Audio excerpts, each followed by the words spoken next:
Alright, now we need to do some refining and modification to our barbarian's face here. Now, most of my reference image, and I'm going from some pictures of Conan the Barbarian, but our barbarian obviously is going to be a little different. He's not really literally Conan, but the reference images I've got, I'm kind of loosely going to follow.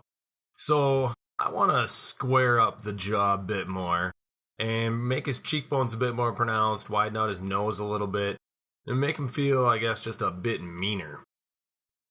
So we're going to start by using grab. Make sure mirror again's turned on.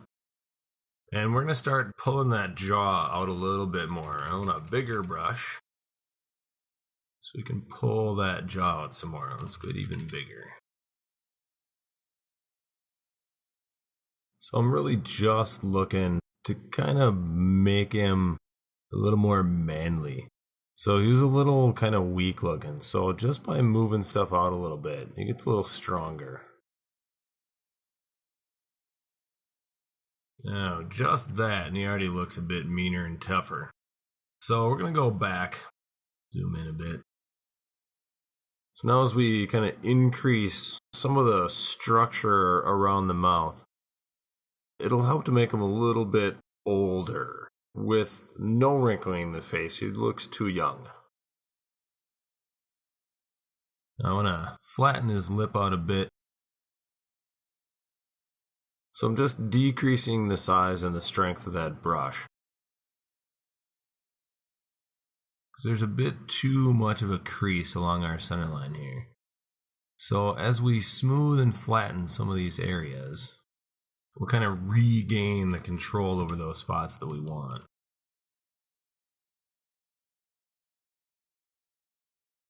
So I'm just looking around, trying to add to the nose to kind of get the structure of it to feel more natural. It was just too smooth.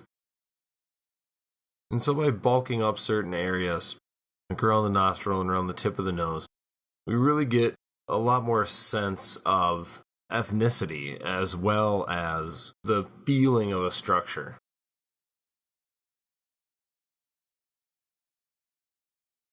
So just trying to look around to see where we need to enhance and push things around some more.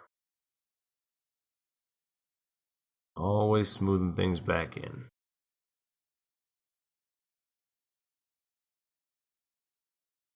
Alright, so bulking up the bridge of the nose again just makes him look a little meaner, a little more volume to him.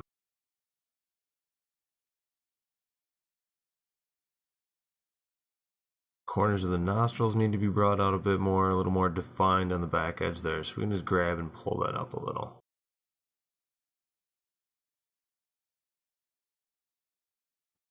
A little flatten, kind of smooth out that crease.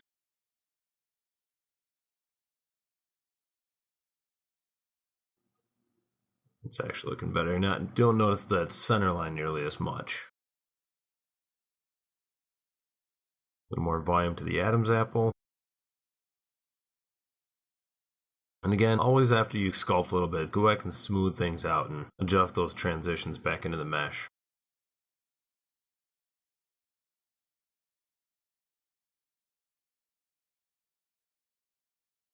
Add a bit more to the brow ridge.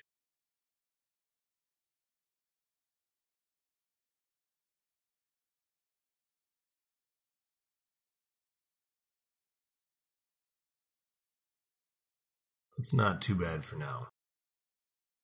Alright, that face to me feels a whole lot better. Get this a little bigger and we can kind of tuck this underneath.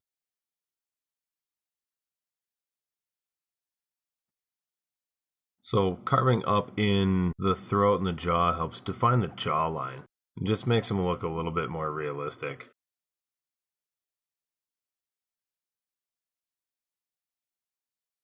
We have this kind of odd bulge on the side of the neck. So if we try flatten with a bigger brush here, we may be able to kind of work that out of there. But what we may end up needing to do is really just kind of come back and re-emphasize this neck muscle that comes down. And then that'll end up being separated a bit more. So as we build up the trapezius muscle back here hanging off the back of the neck, and then start carving in this area, we can define that neck muscle and kind of smooth things out a bit more.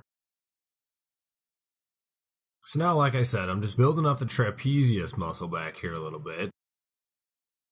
And then we'll come over here with control, which allows me to basically sculpt negative. And I'll carve in a little bit on the side of the neck there. And then as we kind of carve that in, we'll see what's happening. We'll be able to kind of smooth things out a bit. And we just want to, again, just keep kind of working back and forth between our sculpt brush and our smooth brush.